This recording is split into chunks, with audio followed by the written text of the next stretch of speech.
Assalamualaikum warahmatullahi wabarakatuh. Di sini kami dari kelompok 1 Kimia Teknik ingin mempresentasikan jurnal tentang pengaruh karbon terhadap perubahan struktur mikro dan sifat mekanik baja mangan austenitik.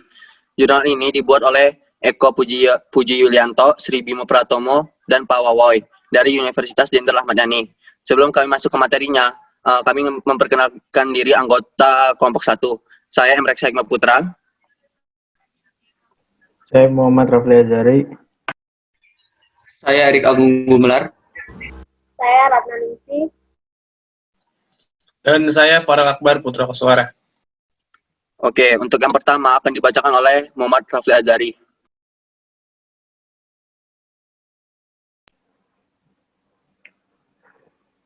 Pendahuluan. Yang pertama ada baja mangan austenitik atau BMA. Adalah baja paduan yang memiliki nilai ketangguhan yang tinggi, ketahanan aus yang baik, dan kekerasan yang baik apabila mengalami deformasi plastis. Sehingga aplikasinya banyak dimanfaatkan untuk peralatan-peralatan yang mengalami beban impact yang besar dan keausan yang tinggi, seperti bucket, crusher, hammer mill, rail crusher, dan jaw crusher. Ibitoe. Yang kedua, pemakaian BMA sering mengalami permasalahan di lapangan, yaitu umur pakai yang tidak sesuai dengan rencana desain, sehingga menyebabkan kegagalan komponen seperti yang terjadi di beberapa industri pertambangan. Parameter yang paling berpengaruh terhadap sifat mekanik BMA adalah bentuk struktur mikro, komposisi kimia, dan proses heat treatment. Yang ketiga, komposisi kimia sangat berpengaruh terhadap sifat mekanik BMA. Penelitian terkait proses heat treatment pada baja mangan austenit pernah dilakukan untuk mengetahui pengaruh proses annealing, normalizing, dan quenching terhadap struktur mikro. Ketiga, komposisi kimia sangat berpengaruh terhadap sifat mekanik BMA. Penelitian terkait proses heat treatment pada baja mangan austenit pernah dilakukan untuk mengetahui pengaruh proses annealing, normalizing, dan quenching terhadap struktur mikro dan sifat mekanik baja mangan austenit. Penelitian ini mencoba memvariasikan kandungan karbon dengan variasi komposisi yang lebih banyak, yaitu 0,4%, 0,7%, 1%, 1,4%, 1,6%, dan kandungan mangan 14%. Untuk mengetahui pengaruh unsur karbon terhadap struktur mikro dan sifat mekanik baja mangan austenit, serta mendapat perbandingan kandungan karbon dan mangan dengan kombinasi sifat mekanik yang optimal. Pada penelitian ini dilakukan penambahan pengujian mekanik, yaitu pengujian impact yang belum pernah dilakukan pada pengujian sebelumnya.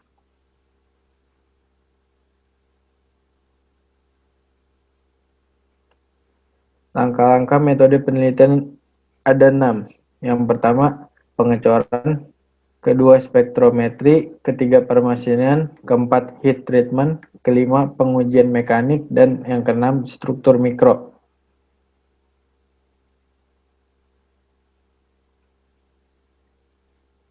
Dan ini adalah contoh gambar skema penelitian.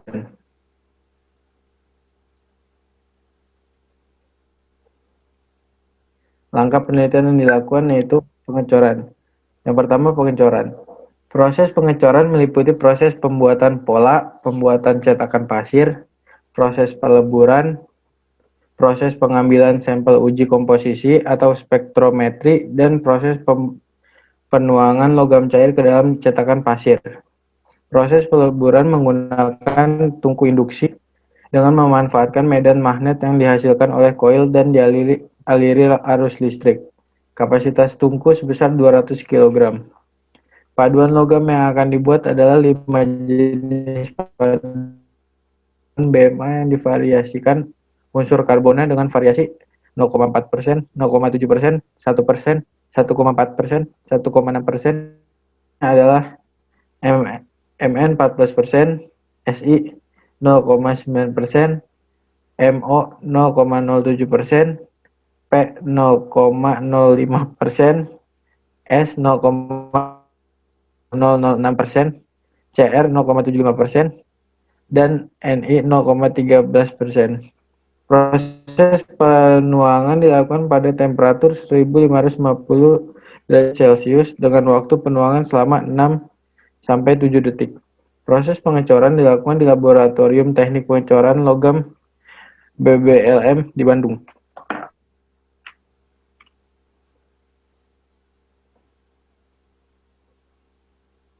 Yang kedua, spektrometri.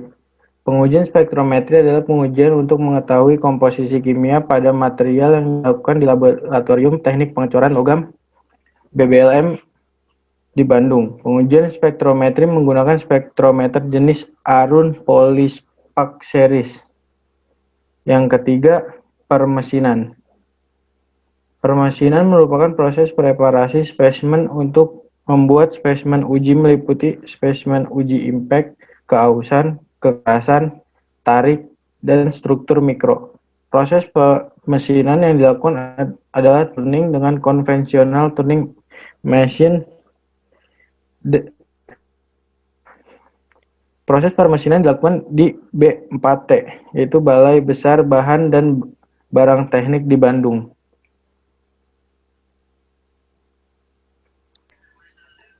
Selanjutnya, metode penelitian keempat yaitu heat treatment. Pelakuan panas yang dilakukan adalah quenching air. Quenching air merupakan jenis pelakuan panas yang terdiri dari pemanasan hingga temperatur austinsi, penahanan beberapa menit lalu didinginkan dengan menggunakan media air. Temperatur austenisasi untuk paduan Fe, C, Mn ini berkisar antara 1000 sampai 1000. Pada penelitian ini, temperatur autentisasi yang digunakan adalah 1500 derajat Celcius dengan skema proses heat treatment seperti pada gambar. Dilakukan pada tungku heat treatment jenis Frunze Soldier jika di Laboratorium Teknik Pengecoran Logam BLM di Bandung.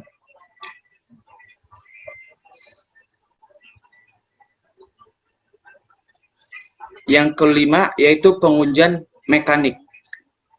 Ada beberapa bagian pengujian mekanik. Yang pertama, pengujian keausan. Pengujian keausan dilakukan dengan menggeserkan permukaan spesimen uji pada ring disk dengan beban 5 kg selama 1 jam. Kemudian dihitung besar persentase kehilangan massa spesimen uji. Metode pengujian keausan dilakukan dengan menggunakan metode block-on ring pada mesin Nautilus BRW 140. Yang kedua yaitu pengujian impak. Pengujian impak bertujuan untuk mengetahui sifat dari suatu material bahwa material bersifat getas atau ulet. Adapun ketegasan dan keulatan pada penginterferensikan ketangguhan. Ketangguhan didefinisikan sebagai kemampuan dari suatu material untuk menyerap energi. Pengujian ketangguhan yang dilakukan di B4T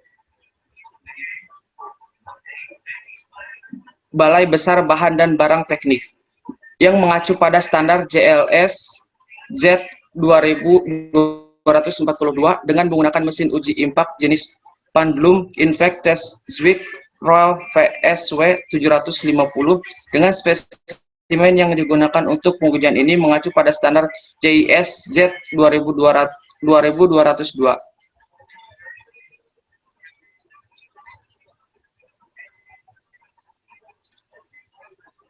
Yang ketiga yaitu pengujian tarik. Pengujian tarik bertujuan untuk memberikan informasi mengenai sifat mekanik dan material.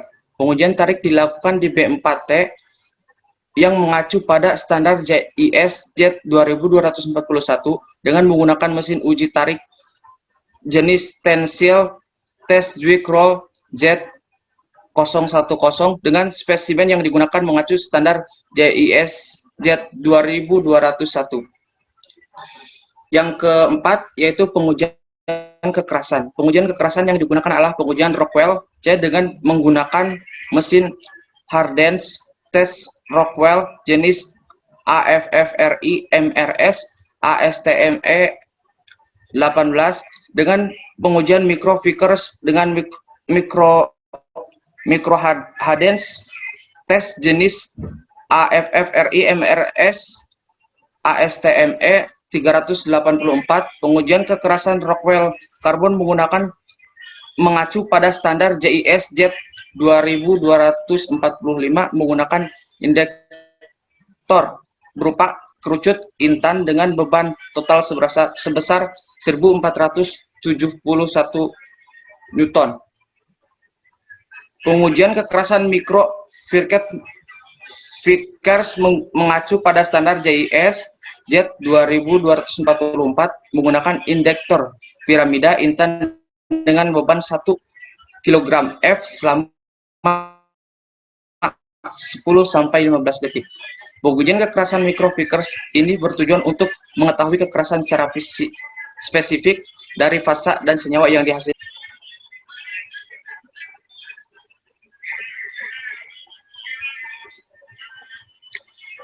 Yang kelima yaitu struktur mikro. Persiapan spesimen dan pengujian metalografi pada penelitian ini mengacu pada standar ASTM E301 dengan proses antara lain pemotongan, pengamplasan, pemolesan, pengetasan, dan pengamatan struktur mikro. Kertas amplas yang digunakan berurutan dari kekerasan ANSI mulai dari 80, 120, 220, 400, 600, 800, 1000, 1200, 1500 hingga 2000 mes. Lalu polishing. Pada penelitian ini larutan esta yang digunakan adalah larutan nital 3%, 3 ml NHNO3 dalam 97 ml alkohol. 2. Pengujian keausan. Pengujian ketahanan aus dari baja mangan austenitik ditunjukkan pada gambar 3. Grafik pada gambar 3 menunjukkan bahwa seiring dengan meningkatnya kandungan karbon, maka ketahanan aus dari BMA semakin meningkat pada kandungan 0,4%. Dihasilkan persentase kehilangan massa sebesar 0,8%, 0,7%, sebesar 0,64%, 1,0%, sebesar 0,1%, 1,4%, sebesar 1,6%. Didapatkan presentasi kehilangan berat sebesar 0,01%. Data pengujian keausan menunjukkan ketahanan aus yang paling baik dimiliki oleh BMA dengan komposisi 1,4% dan 1,6%. Hal ini disebabkan oleh kehadiran senyawa karbida yang getas serta bentuknya yang lebih besar dibandingkan dengan BMA dengan komposisi 0,4%, 1,0%. 3. Pengujian impak. Hasil pengujian impak baja mangan austenitik ditunjukkan pada gambar 4. Pengujian impak dengan metode Charpy menunjukkan kandungan karbon berpengaruh terhadap harga impak baja mangan austenitik. Pengaruh tersebut dapat dilihat dari perbedaan harga impak yang berbeda untuk masing-masing komposisi dan dari bentuk permukaan patah spesimen hasil pengujian impak secara makro pada gambar 5.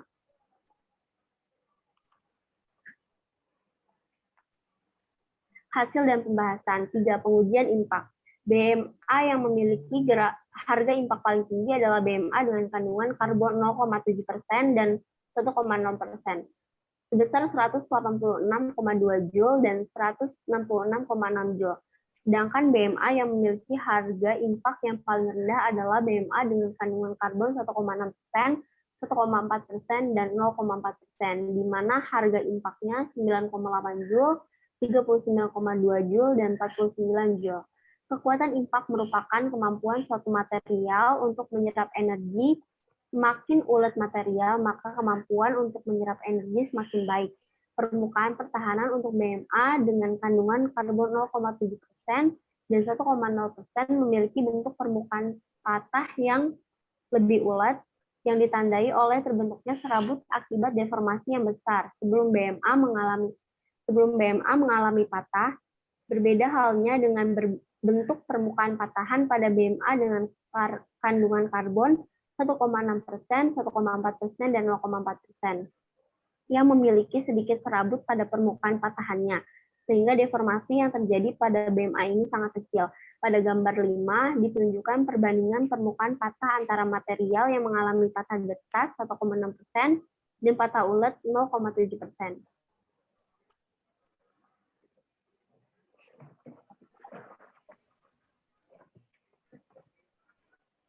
Harga impak berbanding lurus dengan besarnya elongasi dari pengujian tarik. Elongasi yang paling besar adalah BMA dengan kandungan 0,7% dan 1,0%, yaitu sebesar 37,7% dan 38,2%. Elongasi, sedangkan BMA yang memiliki elongasi paling rendah adalah BMA dengan kandungan karbon 1,6%, 0,4%, dan 1,4%, yaitu sebesar 6%, 7,90%, dan 13,5% elongasi. Harga impak dan besarnya elongasi di atas menunjukkan bahwa BMA dengan kandungan karbon 0,7% dan 1,0% memiliki keuletan yang jauh lebih baik dibandingkan BMA yang memiliki kandungan karbon 1,6%, 0,4%, dan 1,4%.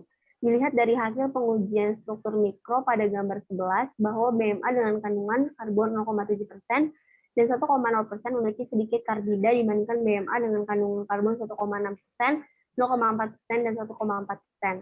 Ketidakhadiran karbida pada BMA dapat meningkatkan kekuatan impak, ketangguhan, serta keulatan BMA. Hal ini disebabkan oleh karbida yang memiliki kekerasan yang tinggi, di mana terjadi pada material BMA dengan kandungan karbon yang memiliki kekerasan yang tinggi, di mana terjadi pada baterai BMA dengan kandungan karbon 1,6%, 0,4%, dan 1,4%, yang memiliki karbida lebih banyak dibandingkan BMA dengan kandungan karbon 0,7% dan 1,0%. Setidaknya karbida yang terbentuk menyebabkan fase austenitit sebagai matriks lebih banyak perbandingannya. Sifat dari austenitit yang lunak menyebabkan BMA dengan kandungan 0,7% dan 1,0% memiliki keuletan, ketangguhan, serta kekuatan impak yang sangat baik.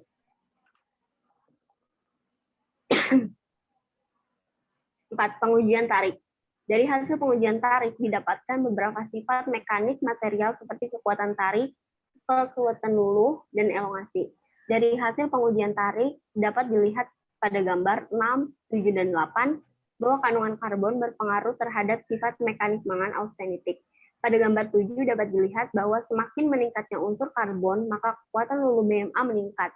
Kekuatan luluh masing-masing BMA dengan kandungan karbon 0,4%, 0,7%, 1,0%, 1,4%, dan 1,6% adalah 188,2 MPa, 339,1 MPa, 405,8 MPa, 446,5 MPa, dan 462,3 MPa. Kekuatan luluh yang paling besar dimiliki oleh BMA dengan kandungan karbon 1,6%. Berbeda halnya dengan kekuatan tarik BMA pada gambar 6 dapat dilihat bahwa kekuatan tarik BMA meningkat pada kandungan karbon 0,4% sampai 1,0%, dan kekuatan tarik BMA menurun pada kandungan karbon 1,4% sampai 1,6%. Kekuatan tarik maksimum dimiliki oleh BMA dengan kandungan karbon 1,0%, yaitu sebesar 728 MPa, sedangkan untuk 0,4%, 0,7%, 1,4%, dan 1,6% memiliki kekuatan tarik 489,10 MPa, 676,3 MPa, 654,58 MPa, dan 633,3 MPa.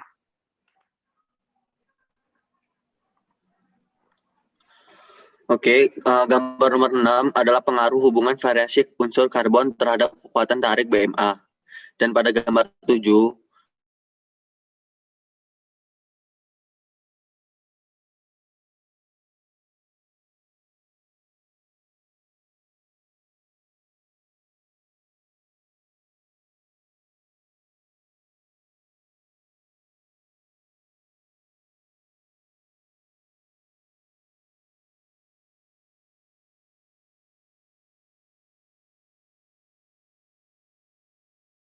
austenitik dengan kandungan karbon 1% sebesar 38,2% elongasi. Diikuti oleh BMA dengan kandungan karbon 0,6% sebesar 37,7% elongasi. 1,4% karbon sebesar 13,5% elongasi. 0,4% karbon sebesar 7,8% elongasi. Dan 1,6% karbon sebesar 6% elongasi.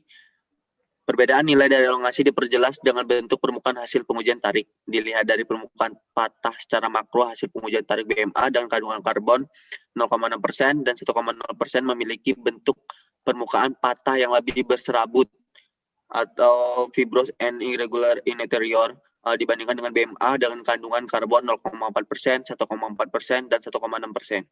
Hal ini menunjukkan bahwa BMA dengan kandungan karbon 0,6% dan 1,0% memiliki sifat yang lebih ulet dibandingkan BMA dengan kandungan karbon 0,4%, 1,4%, dan 1,6%. BMA dengan kandungan karbon 0,4% bersifat getas walaupun dengan kandungan karbon yang sedikit. Hal ini disebabkan oleh kehadiran senyawa karbida pada material tersebut dibandingkan dengan 0,6% dan 1% yang memiliki sedikit senyawa karbida. Bahkan pada 1% karbon, senyawa karbida hampir larut. Pada permukaan patah BMA secara makro, BMA dengan kandungan karbon 0,6% dan 1,6% mengalami mekanisme cup and cone, sedangkan pada BMA dengan kandungan karbon 0,4%, 1,4%, dan 1,6% tidak mengalami mekanisme cup and cone, disebabkan oleh patah yang terjadi adalah patah getas. Pada gambar 9 ditunjukkan perbandingan permukaan patah antara material yang mengalami patah getas 1,6% dan patah ulet 0,7% karbon. Pada gambar di atas terlihat jelas terbentuknya serabut yang membentuk sudut 45 derajat akibat shear deformation. Sudut 45 derajat menunjukkan bahwa tegangan geser yang terjadi merupakan tegangan geser maksimum. 5. Pengujian kekerasan. Pengujian kekerasan pada bagian 5 merupakan pengujian untuk mengukur kekerasan material dengan menggunakan metode Rockwell C. Berbeda halnya pada bagian 6 di mana pengujian kekerasan dilakukan untuk mengetahui kekerasan senyawa dan fasa pada material dengan menggunakan metode microfigures. Hasil pengujian kekerasan material ditunjukkan oleh grafik pada gambar 10. Grafik tersebut menunjukkan bahwa kandungan karbon tidak berpengaruh terhadap kekerasan baja mangan austenitik hasil proses pendinginan air. Oke. Pada gambar 10 dapat dilihat bahwa interval kekerasan BMA berada di antara 21 sampai 26 HRC. Nilai kekerasan yang tidak terlalu jauh disebabkan oleh matriks pada BMA adalah austenit, sehingga penambahan unsur karbon C tidak merubah kekerasan BMA secara signifikan karena matriks fasa pada BMA adalah austenit. Kekerasan BMA tidak berhubungan dengan besarnya elongasi seperti material pada umumnya. Perbedaan nilai elongasi disebabkan oleh kehadiran senyawa karbohidrat dan mekanisme work hardening ketika terjadi deformasi pada material. Work hardening merupakan mekanisme penguatan pada logam akibat adanya deformasi plastis, sedangkan nilai kekerasan BMA ditentukan oleh matriks dari fase austenit. 6. Pemeriksaan struktur mikro. Hasil pemeriksaan struktur mikro dengan menggunakan SEM ditunjukkan pada gambar 11. Pada gambar 11 dapat dilihat bahwa perbedaan kandungan karbon berpengaruh terhadap bentuk struktur mikro baja mangan austenit. Pemeriksaan struktur mikro dari hasil pengujian struktur mikro BMA dihasilkan fasa matriks austenit dan karbida seperti pada gambar 11. Fasa austenit dihasilkan pada temperatur kamar disebabkan oleh unsur Mn mangan yang tinggi. Unsur Mn mangan bertindak sebagai austenit former, sedangkan karbida terbentuk akibat pendinginan yang tidak seragam. Akuan 2010, Mahlami dan Pan 2014 sehingga mengalami pendinginan lambat. Pengaruh unsur karbon C terhadap struktur mikro adalah semakin meningkatnya kandungan mikro dari 0,4 sampai 1%. Pada BMA, volume kehadiran karbida semakin kurang. Sedangkan pada BMA dengan kombinasi karbon 1,4 karbida tumbuh kembali dan membesar pada komposisi karbon 1,6%. Gambar 11 adalah alasan berkurangnya kehadiran karbida pada kandungan karbon 1% dari kehadiran karbida pada kandungan 0,4 Celsius. 0,4 C secara lebih mendalam tidak dijelaskan pada penelitian ini. Namun menurut Pratomo 2016 bahwa menurunnya kehadiran karbida dengan meningkatnya kandungan karbon dari 0,4 sampai 1% disebabkan oleh naiknya garis solidus. Pembentukan fasa ferit pada diagram fasa Biner Fe13 Mn yang dimulai dari 0,2 sampai 1%. Senyawa karbida yang terbentuk merupakan senyawa karbida kompleks Aquan 2010, Mahalami, dan PAN 2014 yang terbentuk akibat pendinginan yang tidak seragam dan beberapa karbideformer yang tergandung di dalam panduan. Dalam kurung Herin Malaysian 2007, Tekza dan Sobula 2014. Ketika dilakukan pengujian kekerasan pada fasa matriks austenit dan karbida dari hasil pengujian kekerasan menggunakan microfikers dengan beban 1 kg, dihasilkan kekerasan rata-rata karbida adalah 549,9 HVN, 52 HRC, dan kekerasan rata-rata fasa matriks austenit adalah 345,3 HVN atau 34 HRC pada gambar 12. Perbedaan kekerasan antara fasa matriks austenit dengan karbida disebabkan oleh sifat dari masing-masing fasa. Fasa austenit memiliki sifat yang lunak dan karbida memiliki sifat yang getas.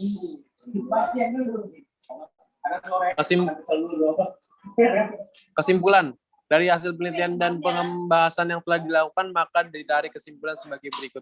Struktur nikrobaja mangan austenik BMA memiliki fasa austenit dan karbida senyawa karbida 52 HRC memiliki kekerasan yang lebih tinggi dibandingkan fasa austenit 34 HRC, namun kekerasan material BMA relatif tidak berubah dengan variasi karbon 0,4 sampai minus 1,6% karena tertarik dari BMA adalah austenit.